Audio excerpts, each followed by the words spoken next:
My first question to you is relating to the news that CNN has broken about information that the U.S. government received. The National Security Council then passed on to the Secret Service of a plot, an Iranian plot, to assassinate the former President Donald Trump in retaliation for the assassination of Qasem Soleimani, the senior Iranian general, that happened during the Trump administration.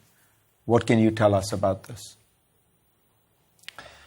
As you know, the Islamic Republic of Iran, immediately following the assassination of General Soleimani,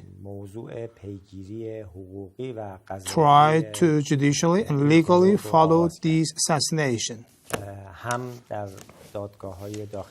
At Iranian courts, and at the same time, we have tried to make use of the international judicial and legal procedures in order to prosecute the perpetrators and advisors who helped this assassination. Accordingly, the Islamic Republic of Iran will make use of all legal potentials inside the country or at the international level in order to bring the perpetrators to the justice. Let me just be sure I understand what you are saying. Are you categorically denying that Iran had any plans or any element of Iran, the Revolutionary Guard, an Iranian-backed militia, had any plans to try to assassinate Donald Trump? As I put it very blatantly and openly, I told explicitly that we will resort to legal and judicial procedures and frameworks at the domestic level and international level in order to bring the perpetrators and military advisors of General Soleimani's assassination to justice. But that means not violent measures. When you say legal and judicial measures, you are talking about international courts and things like that. As I told you, we will only resort to Iranian and international legal and judicial procedures. Till now, we have done it, and this is our right, and of course, we will continue it. And the Americans openly said that they assassinated the senior Iranian military commander. So it is our natural right in order to follow this issue. And those who are accused in this case, they should be brought to justice in a just court.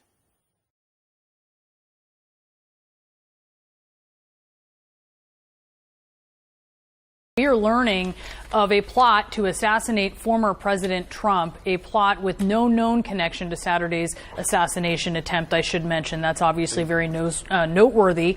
Let's bring in senior justice correspondent Evan Perez for the details on this. Evan, what do you know?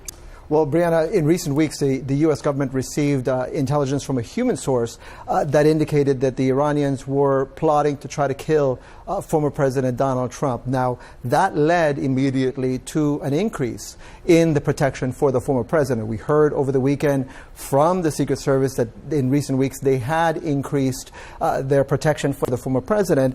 And so the question was exactly why. We now know that this is the reason why. It was specific intelligence that was deemed to be credible enough, and that's the reason why they increased the protection for the former president. It's very important to point out that there is nothing to indicate at this point, in part of this investigation of the events on Saturday, that the shooter, the would-be assassin that tried to assassinate the former president on Saturday, there's no indication that it had anything to do with this Iranian plot. It appears to be a coincidence, obviously, but it is one of those things that is raising new questions, I think, for the Secret Service and for everybody involved in the protection of Donald Trump, how it was that these events took place as they did on Saturday. How did someone, this 20-year-old person, get onto that roof, again, knowing that they had this intelligence, the Secret Service was aware of this intelligence, and they had taken, obviously, some additional steps. But how did that person get on a roof and be able to fire off these shots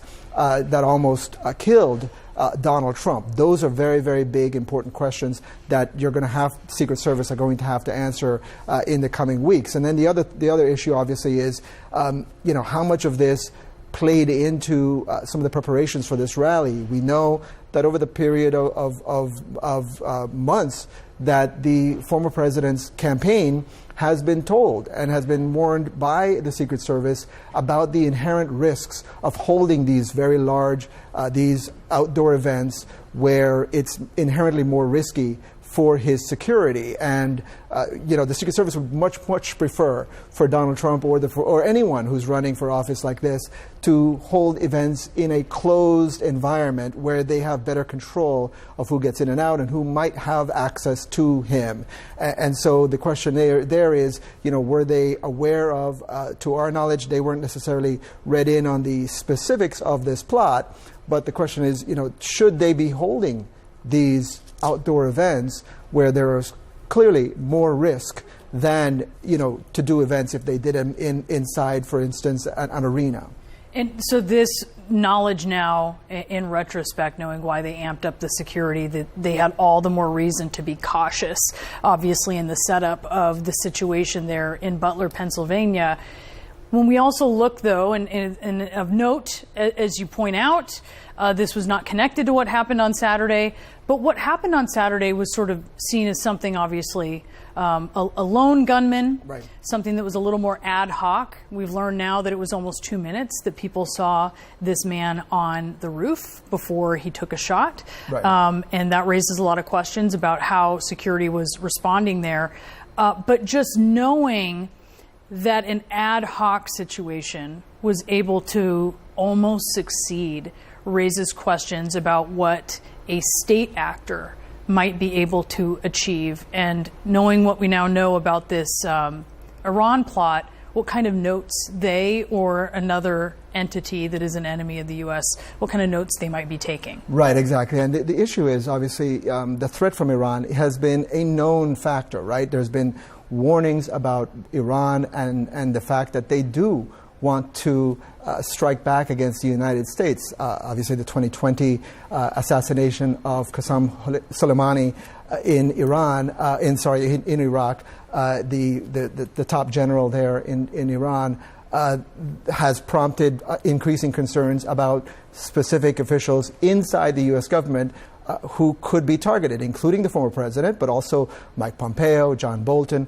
We've all seen these people being, protected to a greater extent than you might see former officials usually protected. So we've seen all of that visibly. And so the questions you're asking are exactly the ones that I think it's on everyone's mind, because we know, for instance, that the Justice Department has arrested people who did have they did try to come up with plots to go after John Bolton. And so all of that information, I think, makes you wonder, why the events happened on Saturday the way they did. I should note that we did get a statement from the Trump campaign, and they said we do not comment on the President Trump's security detail. All questions should be directed to the United States Secret Service, which of course is the big question, right? They're going to be facing hearings.